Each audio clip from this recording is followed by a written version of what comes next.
Welcome to Optimize This House, where I'm going to take you on my journey of cool DIY projects where some are necessary, but really most are not. This is our barbecue area. We love it. We use it all the time. It's a nice little spot for chilling out or just cooking a quick meal. When we built it, we decided to put a side burner in here next to the main barbecue. I don't know why we did that. We've literally never used it. The one time I did try to use it, I couldn't tell if the flame was on because it was so bright outside, and then a little breeze blew it out. So this thing has taken up a lot of counter space and not added that much value. By the way, if you happen to be in the market for a used side burner, then forget everything I just said. Anyway, I've decided I'm going to take this thing out, and I initially thought I'll just cover up the hole and give myself a little bit of extra counter space. But then I had a much better idea. Let's put in a pizza oven. Okay, so after searching around a bit, I found a pizza oven called the Alpha Moderno Portable. And this is it right here. It's not really portable. It looks like it, requires a couple Navy SEALs to leg it up the beach for you or the park or wherever you're going. But but that's it. It's a cool looking oven. It's got that sort of classic pizza oven shape. It's small. It looks pretty legit. I won't be doing that, but it looks pretty legit. It's a cool looking oven. And this company Alpha apparently has been building pizza ovens for a long time. So that's nice. Beer. Pew pew. That must be the Navy SEALs. So that's it. That's the one I'm looking at. And it's the Moderno Portable. Here it is on their website. They obviously, Alpha makes a bunch of different pizza ovens. But the reason I like this one is because of its size. So this is 22 inches wide, and I've only got about 24, 25 inches in that spot where the side burner is. So this fits in perfectly. Yeah, it's a nice looking oven, and Alpha is legit. I'm not really sure it's portable, weighing just 35 kilograms, which is 77 pounds. But that's okay. I don't need it to be portable. I actually want it to be a little bit heavier and a little bit more substantial. It's going to be sitting there permanently. There's that happy guy. Yeah, 2 Navy SEALs with tactical pants. That's what you need to bring this to your party. and an SUV with nothing else in it. And don't forget your propane tank. You probably have to put that in the front seat.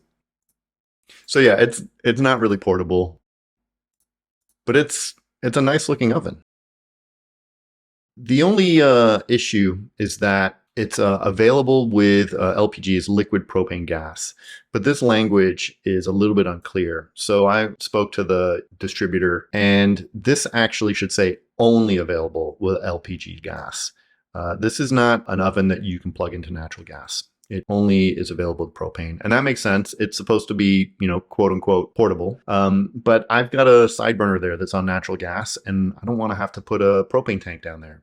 Alpha, for their bigger ovens, the more permanent ones, you can actually convert them, and they sell a conversion kit to go from propane to natural gas. But that's not available with this one because, they expect that you're going to be running this on on propane the whole time. So they don't have a conversion kit for it. But it is possible to convert between propane and natural gas barbecues and burners and pizza ovens yourself. And so that's what this project is going to be. We're going to take the Alpha Moderno Portable. We're going to invalidate its warranty, and we're going to convert it from propane to natural gas. Okay, so the pizza oven has arrived, and as you can see, it's a really cute looking little pizza oven. I have it set up here on the barbecue bar, and you can see I've got it connected to a propane tank. As we look at it, I want to quickly show you something on the back here. This label has some important bits of information that we'll need to plan our conversion to natural gas. It's going to end up sitting over here where that side burner is that we mentioned earlier, and there's a natural gas connection down there behind that fridge. And look, as I record this, I've already actually done the project, and it turned out to be successful. But I think it's worth mentioning that this project ended up being more about collecting data than modifying a burner, which was not what I expected. Anyway, I think you'll find this both helpful and interesting, so let's get started and let me show you how I tackled this problem. Actually, there's one more thing I want to say. Messing around with propane and natural gas could be really dangerous. I'm not a licensed plumber, but I am confident in my abilities to get something like this done. If you're not, then don't do it. Hire a professional. The first thing I want to do is take a look at that information on the label. We have an orifice size listed in millimeters.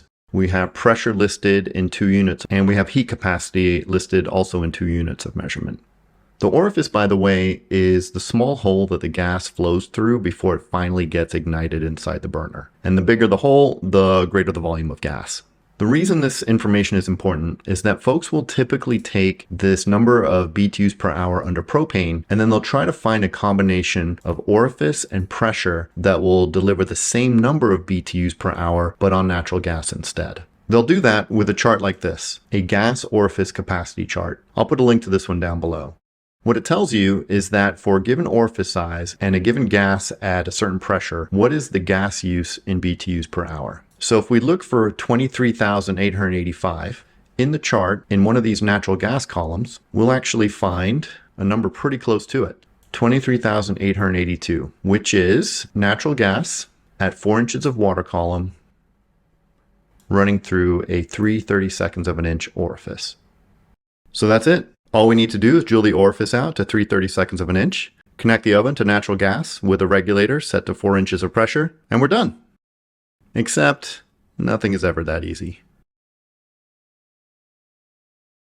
You may have noticed earlier there are some yellow boxes and question marks on this spreadsheet. I discovered that the pressure numbers on the label on the back of the oven didn't actually equal each other. 30 millibars doesn't equal 11 inches of water. It actually equals 12 inches. So which is it? Is it 11 or is it 12? And that made me wonder if the heat capacity might not be accurate as well. And sure enough, when you look at the chart, under propane at 11 inches of water and at the right orifice size, you'll find that your BTUs per hour is somewhere between 18,900 and 21,100. That's pretty far from the number on the label. And the problem with this is that if I don't know what the BTUs of the oven are when it's on propane, then how do I know what size orifice and what pressure to use when it's on natural gas? So I found a low pressure gas gauge on Amazon. And when I connected it to the regulator that came with the pizza oven and opened the propane tank, it read 12, even though the regulator itself says propane should come out at 11 inches of pressure. This gauge isn't the best, but it always shot right up to 12 whenever I turned on the gas. So now I felt like I was making some progress. The gauge said 12, the label had a pressure number on it that equaled 12, and if the regulator is delivering higher pressure, maybe the BTUs are correct as well. So I flipped the regulator into natural gas mode, put it on the natural gas line, expecting the gauge to read 4, and instead saw 9, even though on the regulator it says 4. At this point, I'm pretty confused, but I am pretty sure that I can't use this regulator. If I were to deliver twice the pressure I was expecting, that could be really dangerous. So I replaced that regulator with one from Maxitrol that has a variable natural gas pressure setting. And when I put that on my gauge, it read 4, which is right in the middle of its range. So while I don't have a good explanation for the label on the pizza oven or the regulator that came with it, I am pretty confident in the new regulator. So even though I'm not sure what the actual number of BTUs are, I can keep going because my plan now is to ignore the number of BTUs and do something that I know will work. Duplicate on natural gas the way the oven performs when it's on propane.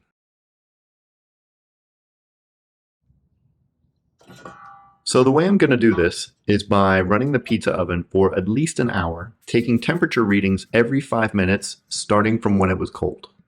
I'm going to do this twice on propane, which means I need to wait for the oven to cool all the way down before I can do another run. Doing it twice on propane should give me a good baseline for performance. Then I'll drill out the orifice, switch over to the new Maxitrol pressure regulator, and do a test run on natural gas to see how it compares. If we're lucky, we'll nail the performance the first time, but my guess is we'll probably have to dial it in. And since I want to start every test run at basically the same outside temperature, this will probably take me several days. The big thing I'm assuming here is that when the pizza oven left the factory, it was performing the way that Alpha wanted it to. So even if the label has errors on it or the regulator is a bit funky, this approach of matching performance should get us to the right place. The other thing I want to mention is that I don't think I've said the word orifice this many times ever before. And I'm going to make an effort to try to use the word orifice way more often in the future. Anyway, after collecting our data and plugging it into a spreadsheet, this is what we got. We did 2 runs over 2 days. I started both when the temperature outside was in the 70s. And you can see after about an hour, the brick in the bottom of the oven was about 800 degrees. And the other thing I'll point out is that on the first run, I actually had the thermometer set to max temperature, which is why it's reading a little bit higher. On the second run, I set it to average, which is where I kept it for the rest of the tests. Both lines are still pretty close together, which is good, but LPG2 is really the one that we're targeting. So now let's convert the oven over to natural gas and see what happens. The first thing we need to do is pop off the gas knob and unscrew the button for the igniter. Once we have both of those out, you can get a better look at how the burner assembly is attached, and it looks like there's just a single screw holding it in place. So we move around to the back here and remove these 4 screws that are holding this plate on the back of the oven. With the plate off, we can see the igniter cable, and we have access to the burner assembly. It looks pretty loose, so it's probably only being held in place by that 1 screw. So once I took that out and made sure I had enough slack on that igniter cable, the burner assembly just slid right out. And right inside that little hole there is what we're after, the orifice. But to get to it, I have to take off the burner tube, which means I need to disassemble a little bit more. I think this part in the front is a thermocouple or a flame sensor, which is a safety device, so I'm trying to be very careful when I move this aside. But once it's out of the way, there's only 1 more screw to remove, and then I can take off the burner tube. And once that's off, I have access to the orifice, which I was able to unscrew by hand. So now I need to enlarge the orifice, because the pressure of natural gas will be lower than the pressure of the propane. I want to be pretty careful when I do this, so I'm using something called a pin vise, which is basically a small handheld drill. Using a power tool for this might end up with me making the hole larger than I want it to be. And while trying to go as straight as possible, I gently drill out the hole. Spoiler alert, the video you're seeing here is actually from the second time that I enlarged the orifice. That's why the hole is a little bit bigger and why I'm not getting that much resistance when drilling into it. And now all we need to do is to clean out the orifice a little to make sure there are no metal shavings in it, and we're done. And the last step is to put everything back together, connect the oven to natural gas with the new regulator, and start testing it.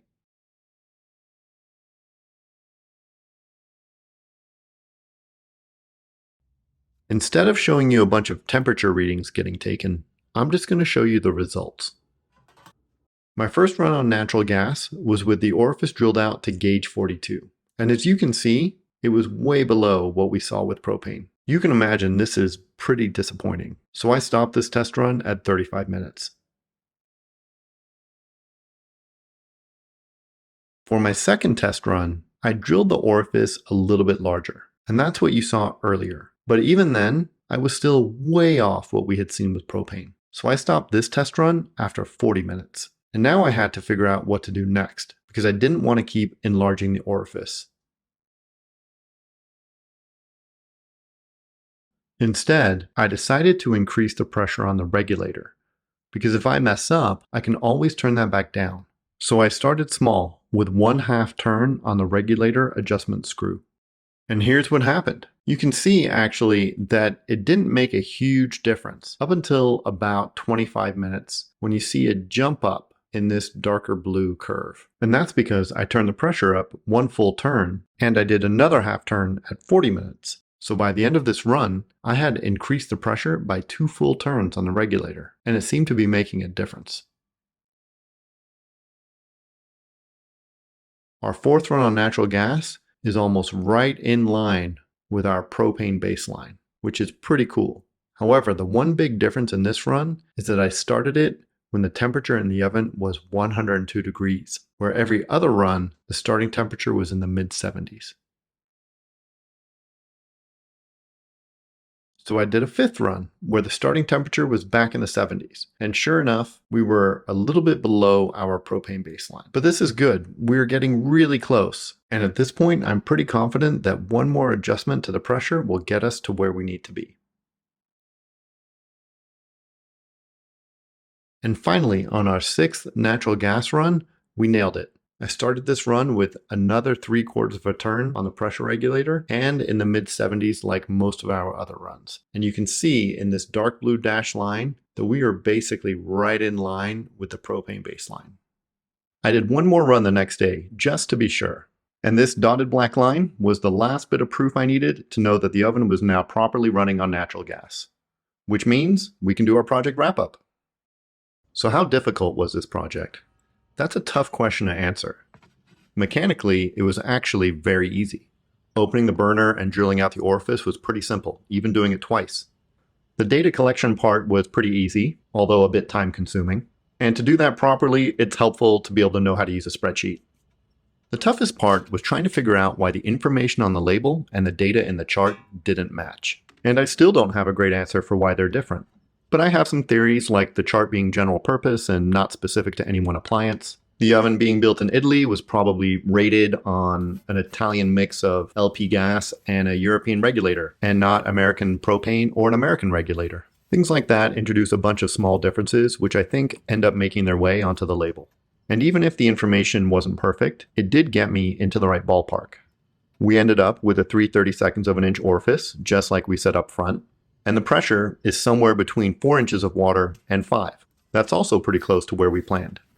And finally, had I not done all that detective work, I might not have discovered up front that I needed to get a new regulator. So all in all, it wasn't mechanically difficult, but it was a bit sciencey and it was a bit dangerous, so I'd give it a 7 out of 10. It was pretty time consuming, especially if you factor in the amount of time it takes to do these test runs. I did 9 of those over the course of a week. They weren't all an hour long, but they do add up. So I think overall, I probably spent about 12 hours doing the conversion. The tools and supplies I needed to do the conversion weren't that expensive. I needed a handful of drill bits, I needed that pin vise, and I needed a new regulator. And all those things together cost about $90, not including shipping or tax. I'm not including the infrared thermometer in that cost, because that's something you need to have with the pizza oven regardless. So the ultimate question, was it worth it? Well, it depends.